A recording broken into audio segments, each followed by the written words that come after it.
எல்லாருக்கும் வணக்கம். இன்னைக்கு நம்ம சேனல்ல மசாலா பால் எப்படி பண்ணலாங்கிறத பார்க்கலாம். அதுக்கு தேவையான இன்கிரீடியன்ஸ் என்னென்னங்கிறத வாங்க பார்க்கலாம். மஞ்சத்தூள், பட்டை, 2 கிராம்பு, 2 ஏலக்காய் எடுத்திருக்கேன். பாதாமும் முந்திரியும் வெந்நீரில் ஊற வச்சிருக்கேன். அப்போதான் நம்ம கிரைண்ட் பண்ணும்போது ஈஸியாக கிரைண்ட் ஆகும். கார்னிஷ் பண்ணுறதுக்கு பாதாம், பிஸ்தா எடுத்திருக்கேன். மிளகு எடுத்திருக்கேன். அதுக்கு தேவையான 1/2 லிட்டர் மில்க் லைட் சாதாரணமாக பச்சை பாலாக இல்லாமல் நார்மலாக காய்ச்சி ரெடி பண்ணியிருக்கேன். இப்போ எப்படி பண்ணலாங்கிறத வாங்க பார்க்கலாம். இப்போது நான் பாலை அடுப்பில் வச்சுருக்கேன். நார்மலாக காய்ச்சி தான் வச்சுருக்கேன். நான் 1/2 லிட்டர் ஒரு 400 பால் எடுத்தோம்னா அந்த 400 பாலை 300 பால் ஆகிற வரைக்கும் நம்ம காய்ச்சணும். அப்போ தான் நமக்கு நல்ல டேஸ்ட் கிடைக்கும் மசாலா பால். நான் சாதாரணமாக பச்சை பாலாக இல்லாமல் நார்மலாக காய்ச்சி வச்சுருக்கேன்.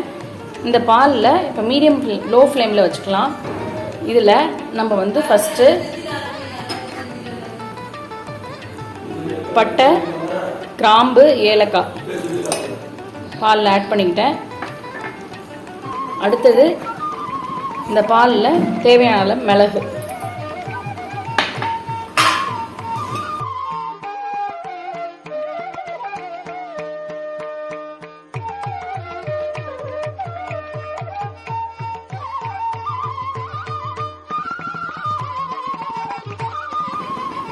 இது நல்லா கொதிக்கட்டும். மீடியம் ஃப்ளேமில் வச்சுருக்கேன் அடுப்பை.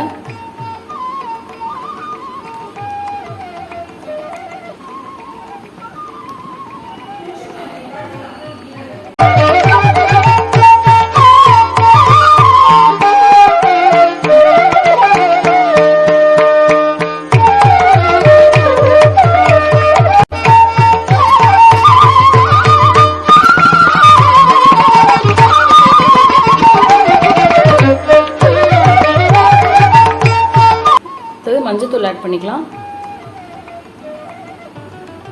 ஃபர்ஸ்ட் நான் கொஞ்சமாக போட்டுக்கிறேன், அப்புறமா வேணுங்கிற அளவு போட்டுக்கலாம்.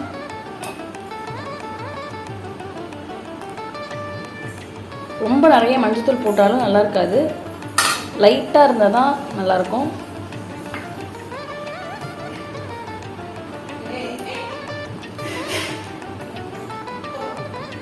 இந்த கலரில் இருந்தால் தான் நல்லா இருக்கும். இது மைல்டான மஞ்சள் தூள் நான் போட்டிருக்கேன். சாதாரணமாக ரொம்ப மஞ்சள் தூள் ஆட் பண்ணாலும் அந்த மஞ்சள் தூள் ஸ்மெல் கொஞ்சம் ஓவராக இருக்கனால குடிக்கிறது ரொம்ப கஷ்டமாக இருக்கும்.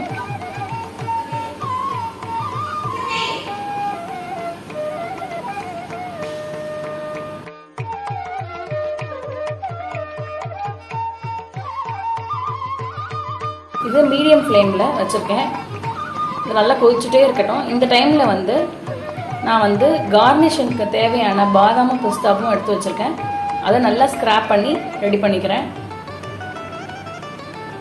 இப்போது நம்ம அரைச்சி வச்சுருக்கிற பாதாம், முந்திரி ஊற வச்சு அரைச்சி வச்சுருக்க அந்த பேஸ்ட்டை நம்ம இதோட மிக்ஸ் பண்ணிக்கலாம்.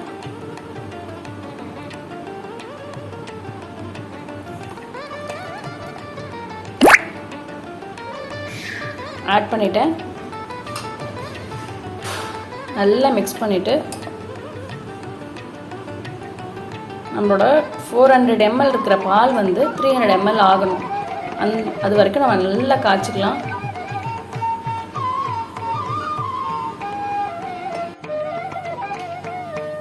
பாருங்க, நம்மளோட பால் நல்லா கொதிச்சிட்ருக்கு. நமக்கு மசாலா ஸ்மெல் நல்லா வருது. கிட்டத்தட்ட ரெடி ஆகிடுச்சு. நம்ம பட்டை, மிளகு, ஏலக்காய், கிராம்பெல்லாம் போட்டிருந்தோம் இல்லையா, அதெல்லாம் கண்டிப்பாக வடிகட்டி தான் ஆகணும். இல்லை நம்ம குடிக்கும்போது வாயில் சிக்கும், அதை நமக்கு கொஞ்சம் இரிட்டேட் பண்ணுற மாதிரி இருக்கும். ஸோ நம்ம அதை வடிகட்டிக்கலாம். அதுக்கு முன்னாடி நம்மளோட மசாலா பால் மேலே இது மாதிரி பாருங்களேன், ஆடை படர்ந்து வரும். சிம்மில் வச்சுருந்த வரைக்கும் வந்திருந்தது. நம்மளோட 400 ml பால் 300 ml ஆயிடுச்சு. நல்லா காய்ச்சி திக்காக இருக்குது பாருங்கள். நம்ம அது இல்லாமல் முந்திரியும் பிஸ்தா பாதாமும் அடித்து பேஸ்ட் பண்ணி ஊற்றுனதுக்கப்புறம் கொஞ்சம் நல்லா திக்காகவே ஆயிடுச்சு. இப்போது இதுக்கு தேவையான பனங்கல்கண்டு, அப்படி இல்லைன்னா வெல்லம், எங்கள் வீட்டில் என்ன அவைலபிளோ அதை ஆட் பண்ணிக்கலாம். நம்மளோட பால் ரெடி ஆகிடுச்சு. இப்போது இதுக்கு தேவையான வெல்லம் நான் எடுத்திருக்கேன். அதை ஆட் பண்ணிக்கலாம். நான் வெல்லமையும் குங்குமப்பூ ரெண்டுமே ஆட் பண்ணிட்டேன். நல்லா மிக்ஸ் பண்ணி விடுங்க.